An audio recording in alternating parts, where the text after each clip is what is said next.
오늘 주실 하나님의 말씀은 구약성경 룻기 4장, 구약성경 406쪽에 있는 룻기 4장 1절부터 17절까지의 말씀을 봉독을 하겠습니다. 구약성경 룻기 4장 406쪽 말씀을 봉독을 하겠습니다. 보아스가 성문으로 올라가서 거기 앉아 있더니 마침 보아스가 말하던 기업 물을 자가 지나가는지라. 보아스가 그에게 이르되 아무개여 이리로 와서 앉으라 하니 그가 와서 앉음에 보아스가 그 성읍 장로 10명을 청하여 이르되 당신들은 여기 앉으라 하니 그들이 앉음에 보아스가 그 기업 물을 자에게 이르되 모압 지방에서 돌아온 나오미가 우리 형제 엘리멜렉의 소유지를 팔려하므로 내가 여기 앉은 이들과 내 백성의 장로들 앞에서 그것을 사라고 내게 말하여 알게 하려 하였노라. 만일 네가 물으려니와 만일 네가 물으지 아니하려거든 내게 고하여 알게 하라. 네 다음은 나요 그 이외에는 물을 자가 없느니라 하니 그가 이르되 내가 물으리라 하는지라. 보아스가 이르되 네가 나오미의 손에서 그 밭을 사는 날에 곧 죽은 자의 아내 모압 여인 룻에게서 사서 그 죽은 자의 기업을 그의 이름으로 세워야 할지니라 하니 그 기업 물을 자가 이르되 나는 내 기업에 손해가 있을까 하여 나를 위하여 물으지 못하노니 내가 물을 것을 네가 물으라. 나는 물으지 못하겠노라 하는지라.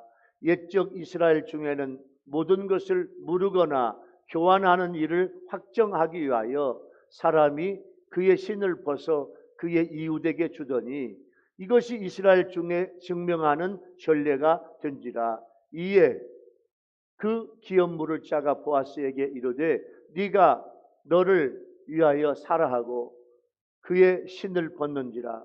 보아스가 장로들과 모든 백성에게 이르되 내가 엘리멜렉과 기련과 말론에게 있던 모든 것을 나오미의 손에서 산 일에 너희가 오늘 증인이 되었고 또 말론의 아내 모압 여인 룻을 사서 나의 아내로 맞이하고 그 죽은 자의 기업을 그의 이름으로 세워 그의 이름이 그의 형제 중과 그곳 성문에서 끊어지지 아니하게 하매 너희가 오늘 증인이 되었느니라 하니 성문에 있는 모든 백성과 장로들이 이르되 우리가 증인이 되나니 여호와께서 네 집에 들어가는 여인으로 이스라엘의 집을 세운 라헬과 레아 두 사람과 같게 하시고 네가 에브라데에서 유력하고 베들레헴에서 유명하게 하시기를 원하며 여호와께서 이 젊은 여자로 말미암아 내게 상속자를 주사 내 집이 다말이 유다에게 낳아준 베레스의 집과 같게 하시기를 원하노라 하니라.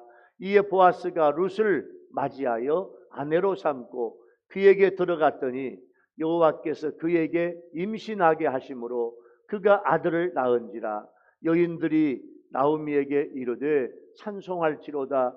여호와께서 오늘 내게 기업 물을 자가 없게 하지 아니하셨도다. 이 아이의 이름이 이스라엘 중에 유명하게 되기를 원하노라. 이는 내 생명의 회복자이며 내 노년의 봉양자라. 곧 너를 사랑하며 7 아들보다 귀한 내 며느리가 낳은 자로다 하니라. 나오미가 아기를 받아 품에 품고 그의 양육자가 되니 그의 이웃 여인들이 그에게 이름을 지어주되 나오미에게 아들이 태어났다 하여 그의 이름을 오벳이라 하였는데 그는 다윗의 아버지인 이새의 아버지였더라. 아멘. 여러분 추석 잘 지내셨어요?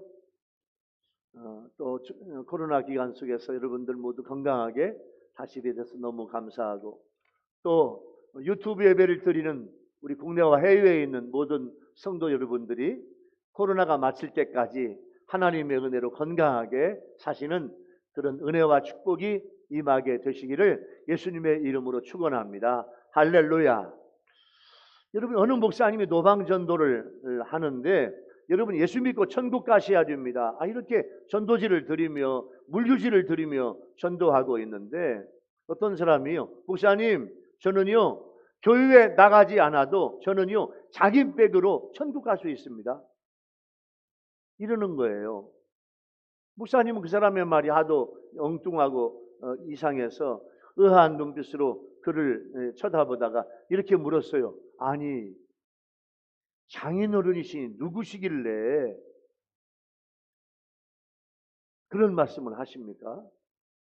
그러자 그는 목사님 제 아내가요 매일매일 집에서 기도하는데 하나님 아버지라고 기도를 하니까 저는 장인백으로 천국에 갈 수 있어요.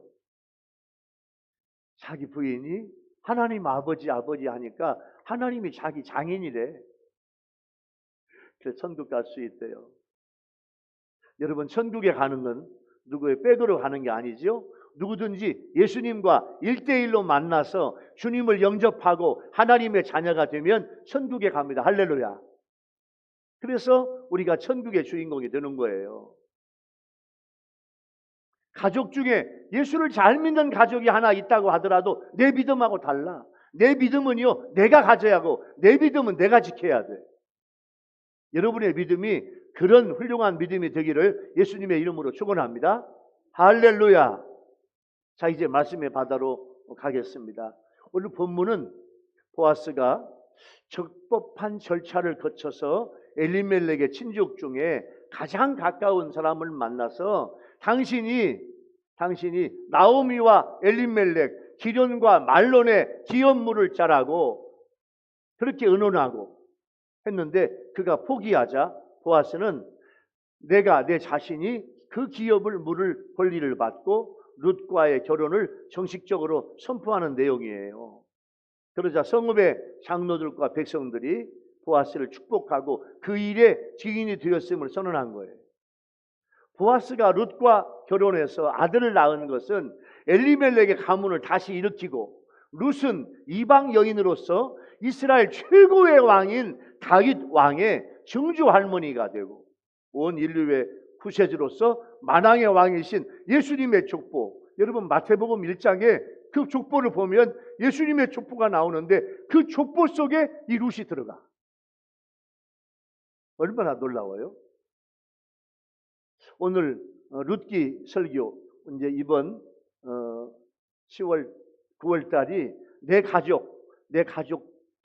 가족을 전도하고 내 주위의 사람들을 전도하는 가족, 가정, 이웃들을 전도하는 그런 달이다. 오늘 이제 룻기 설교의 마지막 부분인데 하나님께서 보아스와 룻에게 주시는 축복. 자, 오늘 보아스와 룻이 결혼해요. 이 보아스와 룻이 결혼해서 주시는 하나님의 은혜가 오늘 말씀을 통해서 여러분 모두에게 은혜가 되기를 예수님의 이름으로 축원합니다. 할렐루야. 다 같이 아멘. 아멘. 자, 첫 번째 은혜의 주제는요. 어떤 주제냐면 보아스는 룻의 기업물을 자가 돼 가지고 룻과 결혼하기 위해서 모든 적법한 절차를 거칩니다. 나오미의 말을 입증이라도 하듯 보아스는 기업물을 자로서 룻과 결혼하는 일을 성취하기 위해서 지체하지 않고 성문에 올라가 앉아요. 여러분 이 성문은요 사람들이 제일 많이 다니는 곳이야. 그래서 그 성문 그 입구에서 거기서 사람들이 모여서 회의도 하고 거기서 집회도 하고 거기서 재판도 하고 거기서 모든 성의 문제를 결정하는 곳이 성문이야. 성문. 그래서 성문에 앉아. 보아스가 어떻게 하면 하나님이 그 일을 빨리 할 수 있나요? 기도했더니 세상에 그날 보아스가 성문에 앉았을 때 룻의 기업을 물을 가장 가까운 친척 중에 하나가 그 성문에 지나가는 거예요. 그러니까 아무개여 이리 와서 앉으라고. 성문에 앉히고 성읍의 장로 10명. 이제 이거 장로 10명은 뭐냐면 우리 교회처럼 장로님, 우리 교회 세 분의 장로님, 지부장로님이 계시는데 그런 장로님이 아니고 여기서 장로님들은 그 성읍, 베들레헴 성읍 안에 있는 가장 어르신들, 가장 경험이 많고 또 가장 이렇게 존경할 만한 그런 어르신들 그런 분을 10분을 청해서 성문에 앉히고 나오미와 가장 가까운 친척에게 엘리멜렉 가문의 소유지를 사고 나오미와 그리고 그 며느리와 나오미와 함께 모든 그 가정의 가문을 잇게 만들고 그리고 나오미의 며느리와 계대 결혼을 해서 낳은 아들에게 물려주면 이 룻기에 있는 고엘 제도, 이게 하나님이 만드신 제도거든요. 고엘의 역할을 하므로 엘리멜렉 가문의 그 밭이 계속 기업으로 이루어지는 것을 설명해요. 아무개는 자기가 물으리라고 대답은 하는데 아직 확신이 없어. 그리고 4절까지 보면 나오미의 기업을 물은다면 자식이 없는 나오미의 기업은 영원히 자기 가문의 기업이 될 수 있을 것으로 생각해. 그런데 이미 나오미는 할머니잖아요. 늙었잖아요. 자신이 나오미와 계대 결혼을 한다 해도 엘리멜렉에 속한 아이를 가지지 못할 것이 확실해. 그래서 이 아무개는요, 며느리인 젊은 룻과 계대 결혼을 해야 한다고 하는 생각을 못했어요. 그래서 4절에서는 한다고 하는데 5절에 보면 그 기업을 물으면 룻과 결혼해야 한다는 보아스의 설명을 듣고 자신의 말을 처리해야 하는데, 왜냐하면 자기 자신에게 이익이 없으니까 나는 안 하겠다 그거예요. 이는 결국 룻과의 결혼을 통해서 상속자가 생길 경우 나오미에게서 산 밭이 자신에게 귀속되지 못하고 그 상속자에게 귀속되기 때문에 자신에게 손해가 생긴다는 거예요. 그래서 이 아무개는 엘리멜렉 가문의 기업물을 권리를 포기함으로 그 뒤에 숨겨져 있는 놀라운 영광과 축복의 기회를 잃어버리고 역사 속에서 그 이름조차 남지 못하게 돼요. 하지만 자신의 유익을 희생하면서 약한 자에게 사랑과 자비를 베풀었던 보아스는 다윗의 증조부가 되고 또한 예수님의 조상으로 영원히 그 이름을 얻게 돼요. 그리고 성경에 이름도 기록되지 않은 이름, 그게 아무개. 오늘 1절에 아무개란 말은 그런 말이에요. 그 이름은 성경에 기록될 가치도 없는 이름이야. 아무개.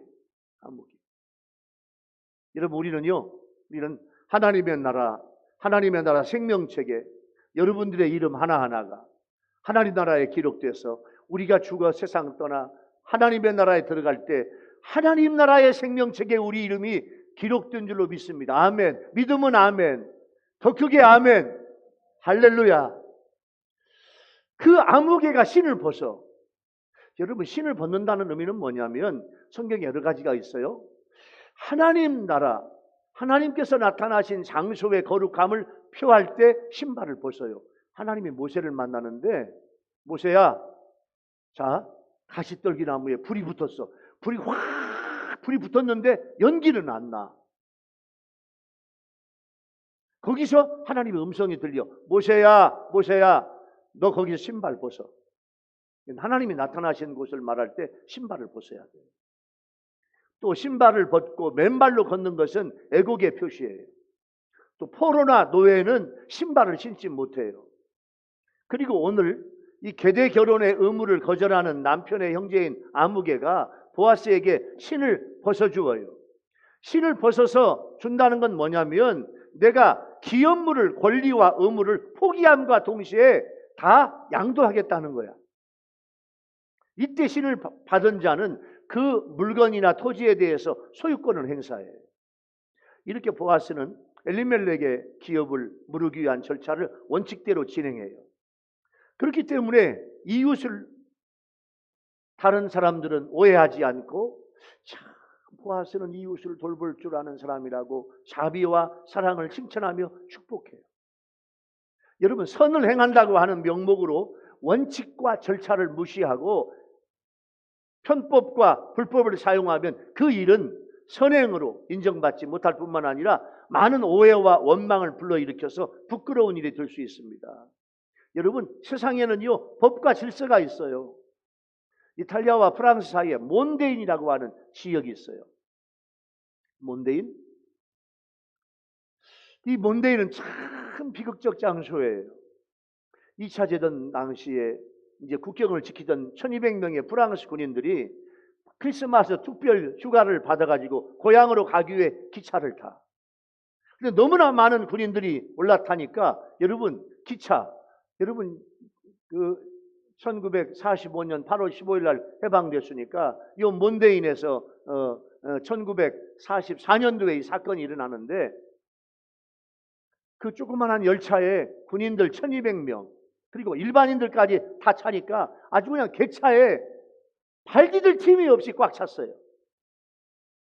사람들은 이제 크리스마스가 막 다가오니까 기쁨에 들뜬 나머지 빨리 가자고 소리쳐요. 근데 기관사는 안 됩니다. 다 출발 못 합니다. 얼마 못 가서 급경사와 급커브가 있는데 이렇게 군인들만 1200명, 일반인들도 몇백 명 이렇게 많이 타고 오는데 내 기차가 출발할 수 없습니다. 군인들을 인솔하던 장교 중에 하나가 기관사에 총을 빼들고 당장 이 차를 출발하지 않으면 총을 쏘아 죽이겠다고 위협해요. 그 장교는 기관사가 우리가 생명 걸고 나라를 지키기 위해서 수고했는데 우리를 무시하냐 그거예요. 기관사는 갈 수 없다는 거야. 가면 사고 난다 그거예요. 근데 총을 막 대니까 그 기관사가 출발해요. 할 수 없이 기차를 움직이기 시작했는데 얼마 안 가 급경사가 나타나요. 기차는 점점 더 빠른 속도로 내려가. 기차는 급커브를 돌면서 군인들 1200명, 일반인들 몇백 명 탄 그 차가 다 뒤집어져 버려. 다 객차가 다 뒤집어져서 수많은 사람들이 다 이슬처럼 사라져 버린 거예요. 전장에서도 목숨을 지켰던 군인들이 어처구니 없이 목숨을 잃은 거예요. 법과 질서를 무시한 한 장교의 고집 때문에 수많은 생명이 이슬처럼 사라진 거예요.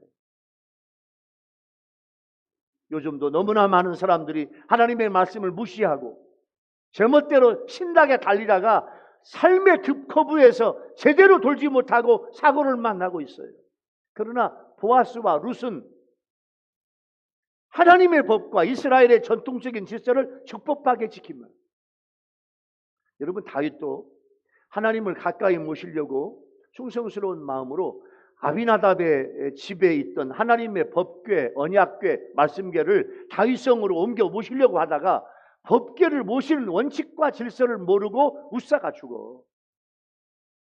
하나님의 언약궤 법궤는요 모시는 원칙이 있어요.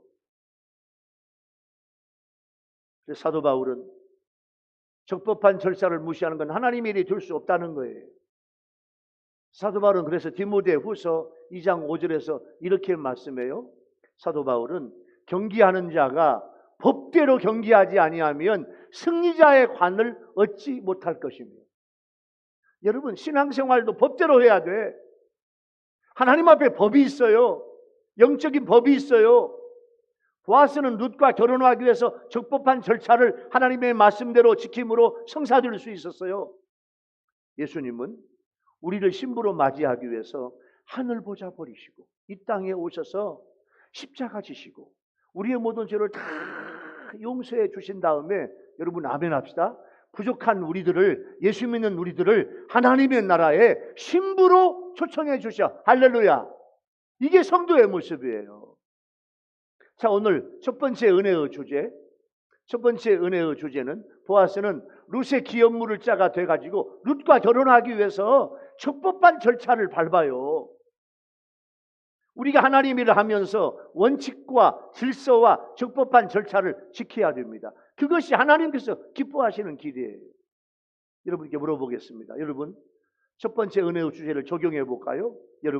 여러분의 신앙생활은 원칙과 질서가 있냐 그 말이에요.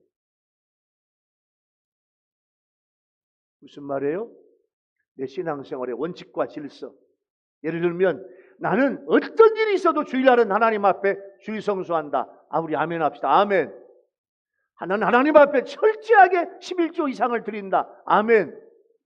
나는 하나님 앞에 매일 첫 시간은 하나님 앞에 새벽 기도한다. 할렐루야. 예.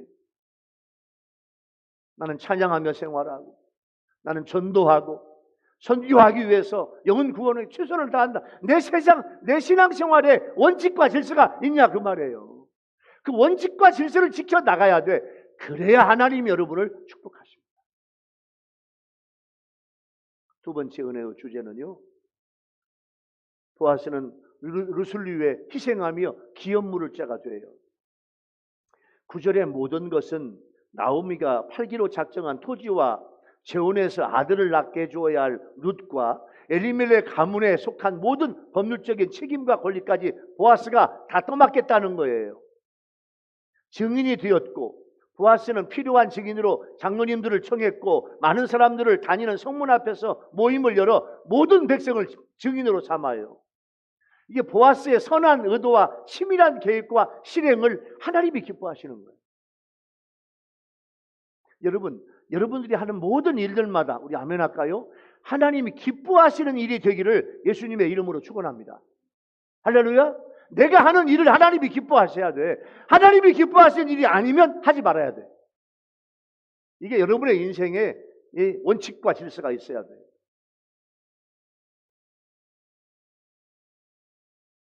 보아스는 한 인간으로 상처받고 외로운 룻을 사랑함으로 룻을 구속해 주셨고 교제를 나눴다면, 하나님은요 그보다 더 버림받은 우리들을 사랑하시고 구속하고 교제해 주신 것이 우리가 받은 은혜야. 보아스가 룻을 사랑하고 교제하고 그러면서 룻과 결혼하기 위해서 애쓴다면, 하나님은 보잘것없는 우리들을 사랑하시려고 우리들을 예수 믿게 하시고 예배당으로 초청하고 예배를 드리고, 하나님은 지금 여러분들을요, 우리 아멘 합시다, 만나주고 계셔. 할렐루야. 온 우주의 주인 되신 하나님이 나를 만나주고 계신다. 이게 은혜야. 10절에 룻을 사서 아내로 취하고, 여러분 이 말을 잘 이해해야 돼. 룻을 사서 아내로 취하고, 룻을 돈 주고 사는 게 아니에요. 이 말은 보아스가 룻을 아내로 맞이하기 위해서는 룻의 시어머니 나오미의 땅을 사서 돈을 지불하고 기업을 물어야 돼. 왜냐? 내가 이 가정에 기업 물을 자라면 이 땅을 사야 돼요. 그냥 받는 게 아니에요. 보아스의 말이 끝나자 성문에 모인 장로들과 증인들이 그 일의 증인이 되고, 보아스에게 들어가는 여인 룻이 라헬과 레아가 같게 축복합니다. 여러분 이 축복은요 대단한 축복이에요. 이스라엘의 12지파를 만드는 그 라헬과 레아의 복을 받게 하는 거예요. 이방 여인 룻에게 세상에 이스라엘 민족의 직계 조상인 라헬과 레아를 들어 축복한 것은 정말로 이거 파격적인 거예요. 그러면서 에브랏과 베들레헴은 이제 동일 지역인데, 그 에브랏과 오늘 본문에서 베들레헴에서 자녀와 재산과 덕행과 축복과 힘 등 모든 것이 번성하기를 여인들이 기원하는 거야. 에브랏은 베들레헴의 다른 말이에요. 여러분 우리 대전의 다른 똑같은 말이 무슨 말이야? 한밭이 한밭. 대전과 한밭은 똑같은 말이에요. 그러니까 에브랏과 베들레헴은 똑같은 말이에요. 같은 지명인데 이름만 다를 뿐 똑같은 지명이에요. 거기서 복을 받아라 그거예요. 여러분 왜 보아스는 이렇게 손해보는 일을 적극적으로 행하고 있습니까?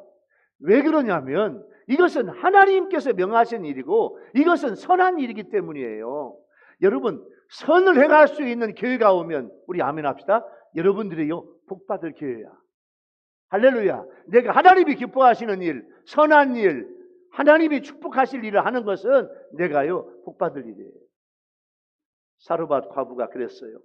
자, 마지막 기근 중에 흉년 중에 마지막 남은 게 여러분 밀가루 쉽게 말하면 밀가루 한 대박, 기름 몇 방울, 마지막 남은 거 이거밖에 없어. 이제 이거 먹고 이걸로 이제 떡을 구워 먹고 이제 마지막 아들과 함께 죽을 거야. 마지막 남은 거야. 더 이상 없어. 그런데 엘리야가 그 집에 와가지고 그것을 그 마지막 남은 곡식가루, 그 밀가루와 그 기름으로 떡을 만들어 빵을 만들어 가지고 오라는 거예요. 엘리야가. 어떻게 보면 너무나 냉정하고 세상에 이럴 수 있냐고 그렇게 말할 수 있지만 엘리야 선지자 나름대로 하나님의 계획이 있어. 하나님의 족에게 복종하고 순종하면 하나님께서 도와주신다는 거예요. 그 비밀이 있어. 그런데 사르밧 과부의 믿음은 대단해. 그 마지막 남은 걸 자기하고 아들하고 먹지 않고 그걸로 떡, 빵, 음식을 만들어서 하나님의 족 엘리야에게 갖다 드려. 엘리야가 그걸 먹고 축복해요. 그 집이 흉년이 끝날 때까지. 마지막 남은 밀가루 가지고 다 쏟아서 기름 다 쏟아 가지고 음식을 만들었어. 근데 그 다음 기회에 가서 또 열어보니까 밀가루가 또 있고 거기에 기름이 또 있어. 흉년이 될 때까지 마르지 아니한 사르밧 과부의 그 은혜와 축복과 기적이 여러분 모두에게 임하게 되기를 예수님의 이름으로 축원합니다. 할렐루야. 이게 사르밧 과부의 믿음과 은혜요. 수넴 여인은요, 엘리사가 우리 동네에 왔대. 그러니까 수넴 여인이 엘리사한테 가가지고 우리 집에 오시라고 거처를 마련해 주어. 나중에 수넴 여인이 아들이 죽었을 때 열왕기하 4장에 보면 죽은 아들을 다시 살려줘. 이게 복입니다. 보아스는 먼저 자기 물질을 들여서 그 친족의 땅을 사야만 했고, 또한 죽은 친족의 아내와 결혼해서 낳은 자녀를 키워야 하는 경제적이고 정신적인 희생을 감수해야 돼요. 희생 없이는 선을 행할 수가 없다니까. 선은 오직 희생의 터전 위에서만 세워질 수 있어요. 내 시간과 물질을 들이고 땀 흘려 수고해야만 비로소 선을 행할 수 있는 거예요. 여러분, 예수님의 사마리아 비유 잘 아시죠? 어떤 사람이 여리고에서 돈 벌어, 아니 예루살렘에서 돈 벌어, 예루살렘에서 돈 벌고 여리고로 내려가. 제가 예루살렘과 여리고를 다 가보았더니 예루살렘은 지역적으로 높은 지역에 있어. 근데 성경은요, 높은 지역에 있는데 낮은 지역으로 간다고 내려간다고 하지만 내려간다라고 하는 말이 그냥 하는 말이 아니야. 이스라엘 백성들은요, 예루살렘에서 사는 것이 꿈이야. 예루살렘. 그런데 예루살렘에서 돈 벌고 여리고로 내려갔다. 그 말은 뭐냐면 신앙적으로 내려갔다, 영적으로 내려갔다, 세상적으로 내려갔다, 하나님을 떠나고 하나님의 성전이 있는 예루살렘을 떠나서 세상으로 내려가다 보니까 강도 만난 거야. 돈 다 날려. 강도한테 얻어맞아. 죽을 수밖에 없는 형편까지 가는데, 제사장도 그냥 지나가고 레인도 그냥 지나가는데 사마리아 사람이 그걸 보고 누가복음 10장 33절부터 보면 이런 말씀이 있어요. 어떤 사마리아 사람은 여행하는 중 거기 이르러 그를 보고 다 지나갔어. 제사장도 지나가고 레인도 지나갔어. 근데 손가락질 받는 사마리아 사람이 그를 보고 불쌍히 여겨 가까이 가서 기름과 포도주를 그 상처에 붓고, 기름은 올리브 기름이에요. 포도주는 알코올과 똑같아요. 그 상처난 걸 소독하고 기름을 발라 싸매고 자기 짐승에 태워 주막으로 데려가 돌보아 주니라. 그 이튿날 하룻밤을 같이 잔 것 같아. 그 세상에 그 강도 만나 돈 다 뺏기고 그냥 맞아가지고 죽을 수밖에 없는 그를 상처를 싸매어주고 옆에서 도와주고 하룻밤을 지나고 그 다음날 주인에게 데나리온 둘을 내어주어. 데나리온은요 남자 하루의 품값이야. 남자 하루의 품값. 여러분, 기술 있는 사람은 돈 많이 벌죠? 예? 기술 있는 사람. 여러분, 요즘에 인테리어 목수 하루 쓰는데 40만 원. 웬만한 목수도 30만 원. 여러분, 전기공사하는 전공도 하루에 30만 원 이상이야.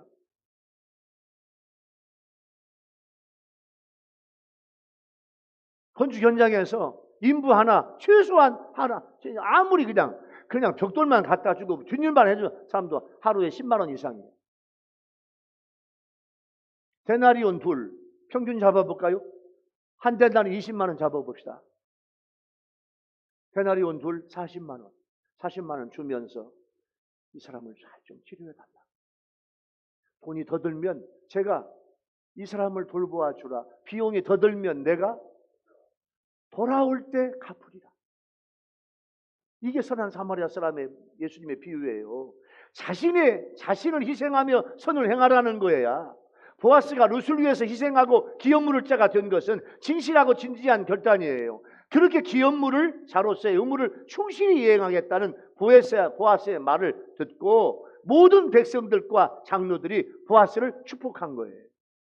여러분, 이렇게 하나님의 백성의 삶은 단지 하나님께만 아니라 사람들에게도 칭찬과 축복을 받는 삶이 되어야 돼요.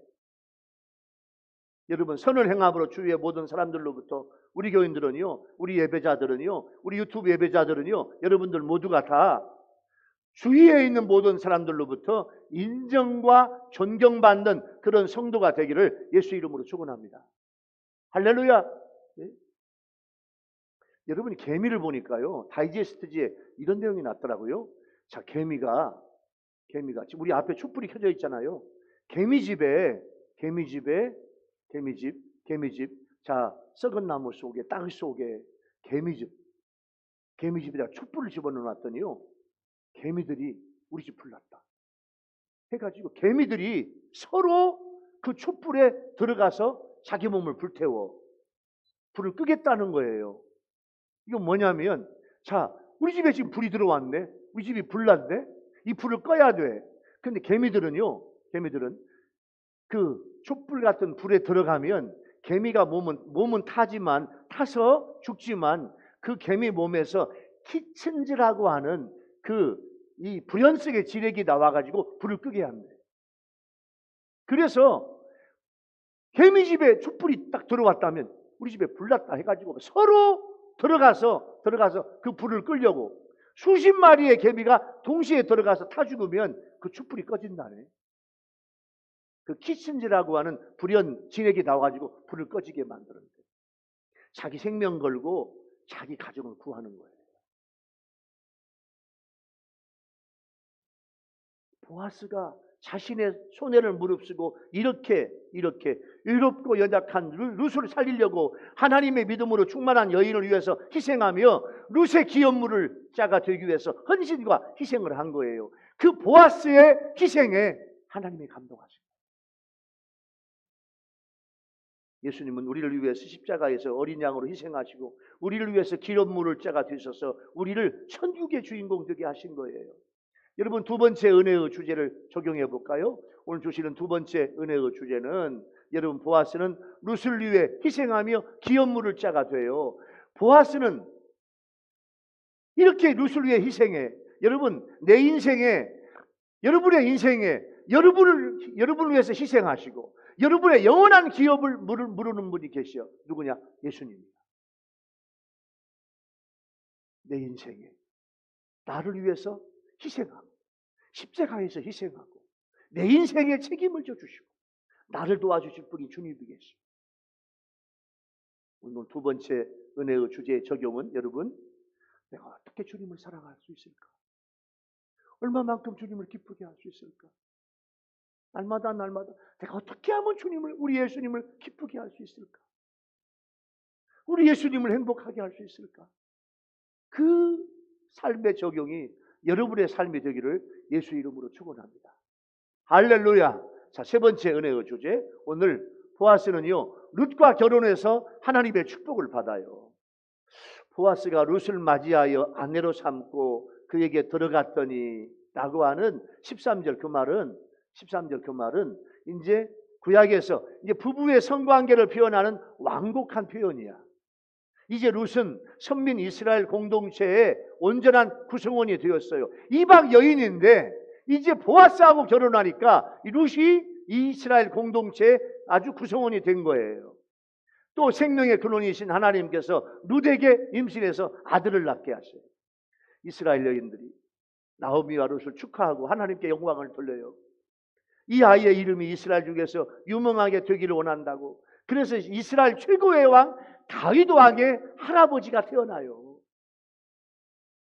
7 아들보다 귀한 네 며느리가 낳은 자라고 했어요. 7, 성경에서 7은 완전한 것, 이상적인 것, 충만한 의미의 숫자예요. 이는 나오미에게 그동안 룻이 베푼 사랑에 대한 최고의 찬사예요. 나오미는요, 옛날에 모압에 살면서 10년 동안 기련과 말론 두 아들 하나님이 불러가셨잖아.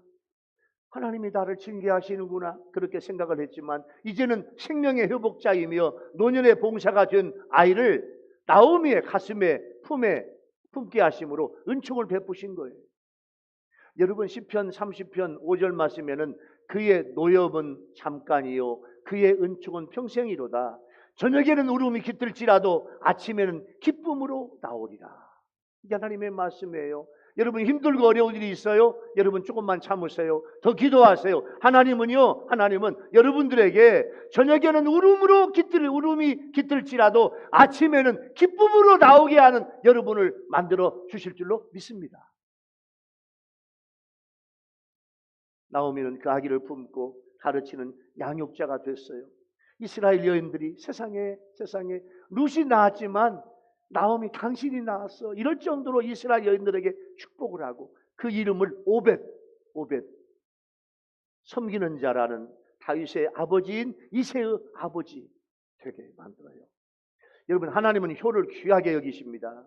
그래서 하나님의 백성들이 최선을 다해서 부모님을 공경하고 섬길 때 하나님은 그 효도를 하나님께 대한 충성으로 인정하셔요. 그래서 효도하는 자에게 하나님은 은혜와 축복해 주셔요. 그럼 우리는 하나님을 섬긴다는 핑계로 부모 공경을 회피하는 악한 자들이 되어서는 안 돼요. 우리는 언제나 부모님을 공경하고 섬기는 것이 바로 하나님을 섬기는 것임을 명심하고 열과 성을 다해서 부모님께 효도하는 성도들이 되어야 돼요. 나오미가 노년에 자신을 봉양할 뿐만 아니라 자신의 아들 말론의 이름으로 기업을 이어갈 아이를 얻을 수 있었던 것은 나오미가 자신의 행복보다 룻의 장래를 더 걱정하고 룻이 어떻게 하면 안식처를 얻을 수 있을까 최선을 다해서 나오미가 노력했어요. 이러한 사실에서 우리는요 어떤 은혜를 주시느냐, 나의 행복을 돌보지 않고 타인을 복되게 할 때 결과적으로 자신도 복을 받게 될 줄로 믿습니다. 이게 나오미의 복이에요. 여러분 요나단은 다윗과 요나단과 다윗은 서로 친구예요. 둘도 없는 친구예요. 정치적으로 본다면 자신의 적이요 경쟁자일 수 있었지만 요나단은 다윗을 미워하거나 저주하지 않고 오히려 다윗아 너는 나하고 친한 친구인데 둘도 없는 친구인데 나보다 네가 더 복받기를 원한다. 요나단은 사울왕의 아들이에요. 사울왕의 대를 이어서 왕이 될 사람이야. 그런데 다윗이 왕이 됐잖아요. 정치적으로 보면 이게 정치적인 적이야. 그런데 요나단은 그렇게 생각하지 않았어요. 전장에서 요나단이 죽었어요. 그런데 그 요나단과의 관계 때문에 요나단의 아들인 무비보셋을 다윗이 너무너무 사랑했어. 너는 내 둘도 없는 친구 요나단의 아들이야. 내가 너 죽을 때까지 내가 너를 돌보리라. 그래서 사울 집안 모든 재산을 다 무비보셋에게 주고 날마다 무비보셋아 내 친구의 아들아 너는 날마다 내가 밥 먹을 때 내 밥상에서 같이 먹어. 그럴 정도로 무비보셋을 사랑하고 요나단을 사랑했어요. 하나님께서는요 하나님을 믿고 그 믿음 때문에 자신의 모압 친정의 모든 것을 버렸던 룻을 위해서 엄청난 계획을 갖고 계신 거예요. 비록 룻이 이방 여인이고 과부로서 보잘것없는 인생이지만 하나님은 룻의 인생을 위해서 이 땅에 인간이 얻을 수 있는 최고의 영예를 얻게 하시는 놀라운 계획을 가지고 계세요. 그것은 보아스가 룻과 결혼해서 하나님의 축복을 받는 거예요. 여러분 이 말씀 우리한테 가져와 볼까요? 여러분 하나님은 여러분들 하나하나를 위한 하나님의 놀라운 계획과 축복이 있다. 할렐루야. 따라서 해봅시다. 하나님은 나를 위한 축복과 계획이 있으시다. 믿으면 아멘. 할렐루야. 믿음대로 될지어다. 할렐루야. 하나님은 나에 대한 축복과 계획을 가지고 계세요. 베드로전서 2장 9절 말씀에 보면 이런 말씀이 있어요. 그러나 너희는 우리한테 주시는 말씀, 너희는 택하신 족속이다. 내가 너를 택했어. 누가? 하나님께서. 그 다음에 너는 왕 같은 제사장이야. 왕 같은 제사장. 거룩한 나라요 그의 소유된 백성이니 이는 너희를 어두운 데서 불러내어 그의 기이한 빛에 들어가게 하신 이유 아름다운 덕을 선포하게 하려 하심이라 이렇게 말씀했습니다. 여러분 보아스와 룻의 결혼은 우리한테 중요성을 말해요. 여러분 어느 결혼식장에 결혼식에 많은 축하객들이 이제 와서 결혼 축하했는데 신랑과 신부로 행복한 모습이에요. 모든 식순이 끝나고 신혼여행을 떠나는 신랑 신부를 지켜보는 하객들은 모두 즐겁고 기쁜 표정이에요. 근데 그 축하객 중에 하나 부부가 데리고 온 그런 꼬마 하나가 그 모습을 보고 있다가 불쑥 엄마하고 아빠하고 같이 결혼식에 왔어요. 엄마 결혼이 뭐야? 이렇게 물어봐요. 갑자기 엄마 결혼이 뭐야? 물어보는 그런 자기 아이에게 엄마가 결혼은 남자와 여자가 서로 사랑하게 되어서 하는 거란다. 결혼해서 부부가 되면 싸우지 않고 서로를 이해하고 서로의 잘못에 대해서 감싸주고 또 모든 일을 나누어서 도와주는 것이 결혼이란다. 이 꼬마가요 잠시 고개를 갸우뚱하면서 자기 엄마 아빠를 보면서 이렇게 이야기해요. 그러면 우리 엄마 아빠는 결혼한 것이 아니구나. 내가 왜 이런 말을 할까요? 기가 막히죠? 요즘의 가정들은 갈수록 화목하지 않은 가정들이 늘어납니다. 큰일 났어요. 어느 노처녀가 이상적인 결혼을 찾기 위해서 결혼 상담소에 갔어요. 소장이 상대방의 이상적인 조건을 컴퓨터에 입력하려고 노처녀한테 물어봐. 어떤 신랑을 원하십니까? 컴퓨터를 치면서 예, 저는요 키는 별로 크지 않아도 되고 날마다 정장을 하며 그리고 걷는 것을 즐기는 건장한 그런 상대였으면 좋겠어요. 그러냐고. 결혼 상담소 소장이 컴퓨터에 이렇게 치다가 소장의 답변을 듣고 이 노처녀가 뒤로 넘어지고 말았어요. 소장의 답변은 뭐냐면 당신의 가장 이상적인 결혼 상대는 펭귄이야, 펭귄. 펭귄은 키는 별로 크지 않고 날마다 펭귄 정장하죠. 걷는 걸 좋아하는 상대. 무슨 말인고 하니 하나님 없는 결혼은 무의미하다 그 말이에요. 응? 여러분의 결혼 생활에 하나님이 계셔야 돼. 말 한마디와 행복한 결혼이라는 말이 있어요. 이건 뭐냐면 행복은 말 한마디에서 출발합니다. 남편이 일터로 갈 때 아내가 문까지 나와서 잘 다녀오세요 라고 인사하고 귀가할 때 집으로 돌아올 때 하던 일을 멈추고 어서 오시라고 잘 다녀오셨냐고 상냥하게 맞이한다면 그리고 남편도 아내에게 이런 다정한 말 한마디를 하루에도 몇 번씩 한다면 그 가정은 언제나 행복할 수 있다.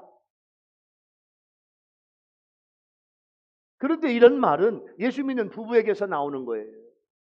보아스와 룻의 결혼 생활은 구체적으로 성경에 나오지 않지만 보아스와 룻은 행복한 결혼 생활을 하였을 것 같아요. 자, 오늘 세 번째 은혜의 주제, 보아스는 룻과 결혼해서 하나님의 축복을 받았습니다. 여러분, 이 말씀 우리 삶에 적용해 볼까요? 여러분, 보아스가 룻과 결혼해서 하나님의 복을 받은 것처럼 하나님은 우리를 위한 놀라운 계획을 가지고 계셔요. 보아스는 이걸 몰랐어. 근데 보아스가 룻과 결혼해서 복을 받은 거야. 거기에 하나님께서 은혜를 주셔요. 가정에서 가장 중요한 건 여자야, 여자. 남자가 아니에요. 여인이 복을 받게 돼 있어요, 성경에. 오늘 예배하는 우리 교인들, 우리 유튜브 예배자들, 여러분 모두가 다 여러분의 가정에서 여인들이 그 가정의 복의 근원이야. 하나님은 그 여인들을 통해서 역사하셔요. 그러니까 보아스가 물론 하나님을 감동시켰지만 보아스는 룻 때문에 복을 받아. 왜? 룻은 시어머니를 잘 모셨어요. 그리고 어머니가 믿는 하나님을 나도 믿고 룻이 하나님의 축복의 사람이에요.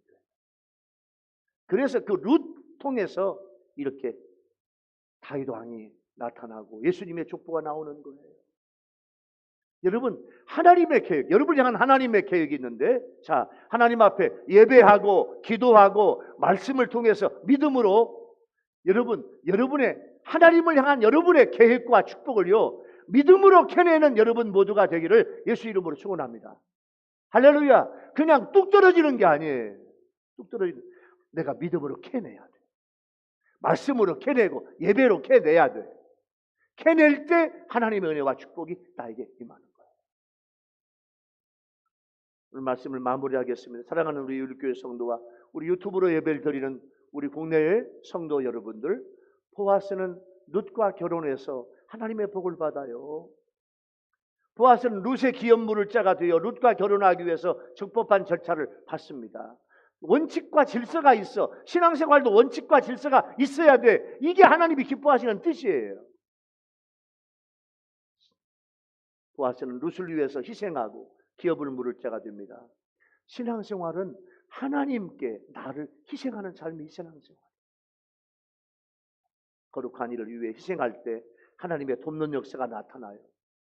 하나님께서 보아스와 룻을 결혼하게 하시고 생명의 열매를 주셔서 복을 받게 해요.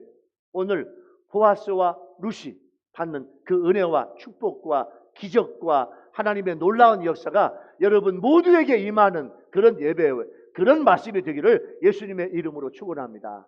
할렐루야. 기도하겠습니다. 하나님 아버지, 오늘 9월 마지막 주 주일날 보아스와 결혼하는 룻을 통해서 하나님 이 두 사람을 통해서 하나님이 주신 은혜와 축복을 선포했습니다. 하나님, 오늘 말씀의 주인공이 우리 예배자들 되게 하여 주옵소서. 이 말씀을 듣는 모든 성도들이 되게 하여 주시옵소서. 예수님의 이름으로 간절히 기도하옵나이다. 아멘. 찬송가 384장